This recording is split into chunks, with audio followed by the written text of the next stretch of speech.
দাড়ি কাটো কেন বলতে পারো? কেউ কারো দিকে ক্যামেরা দিবে না, তুমি বলো কেন কাটো? মানে সুন্দর লাগে। কে বলছে?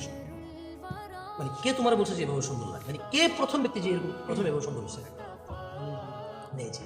তার মানে নিজের দাসত্ব, প্রবৃত্তি শিকার। এই জন্য ওয়ালা ইয়ানতিকু আনিল হাওয়া ইন হুয়া ইল্লা ওয়াহয়ুন। আল্লাহ নবী সাল্লাল্লাহু আলাইহি ওয়াসাল্লাম প্রবৃত্তি শিকার না, যা ওহী হয় তা বলে। ওহী হচ্ছে দাড়ি সহ সুন্দর, আর দাড়ি ছাড়া সুন্দর হচ্ছে প্রবৃত্তি। দাড়ি ছাড়া সুন্দর কি? প্রবৃত্তি। আমি এতটুকু বলতে পারি, তোমরা যদি এখানে ইয়াং আসো, গতকাল ফজর কেউই তেমন করো নাই, এটা হচ্ছে বাস্তব। এতক্ষণ তো হাত তুলছে, ওরা তুলছে, যা কিছু বলি নেই কারো। তবে তোমাদের এখানে অনেকেই পড়ো, মোটামুটি এখন যা কয়জন আছো এখান থেকে প্রায় 95% বড় নাই। কেন?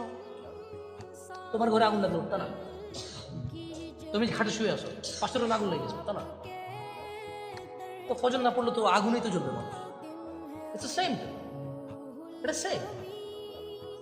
ওকে, তুমি শুয়ে আসো, তোমার ছোট ভাই বা ভাতিজা খাট থেকে পড়ে মাথা ফাটে গেছে, তোমার ভাই বলছে ও আল্লাহ রে আল্লাহ, আমার বাবুর সোনার কি হইলো রে, তুমি লুঙ্গি পড়তে পড়তে কি হয়েছে কি হয়েছে, তুমি দৌড় দিতে হাসপাতালে লুঙ্গি ধরে পাবে, দৌড় দিতে না। ওকে, কারো টয়লেটের প্রচুর প্রেশার আসছে, এই মুহূর্তে তার সামনে প্রধানমন্ত্রী আছে, মন্ত্রী আছে, তার সামনে পৃথিবীর সর্বশ্রেষ্ঠ ধনী আছে, তার সবচেয়ে পছন্দের মানুষ আছে, তা একটা মাইয়ের এসে প্রেম করে, ভালোবাসে। প্রেমিক বললো যে তুমি যদি আগামী 2 মিনিটের মধ্যে আমার প্রপোজ করো তাহলে আমি তোমার বিয়ে করে ফেলবো, কিন্তু তোমার প্রেশার 1 সেকেন্ড ধরে রাখার মতো না। তুমি কি 2 মিনিট আপনাকে প্রপোজ করবো নাকি টয়লেটে যাবো? তোমাকে টয়লেটে যেতে বাধ্য। তুমি যে এই যে সিস্টেম, এই যেটা সিস্টেম আলাদা দিছে, এই সিস্টেম যে তোমাকে বাধ্য করেছে, তুমি কি দাঁড়িয়ে পারছো? ওকে, তোমার পায়ের মধ্যে এখন লোহা দিয়ে বাড়ি দিবে, বাড়ি দেবো, তুমি ব্যথা পাবো, তুমি স্টিল দাঁড়িয়ে থাকতে পারবা? এই যেটা বডিটা স্ট্রাকচার, এই যেটা সিস্টেম আল্লাহ দিছে, এই সিস্টেম যে তোমাকে ব্যাহত হইলে তুমি যে বসে যেতে হয়, তুমি যে ও আল্লাহ আবার ধরে ফেলতে হয়, বাঁকা করে ফেলতে হয়।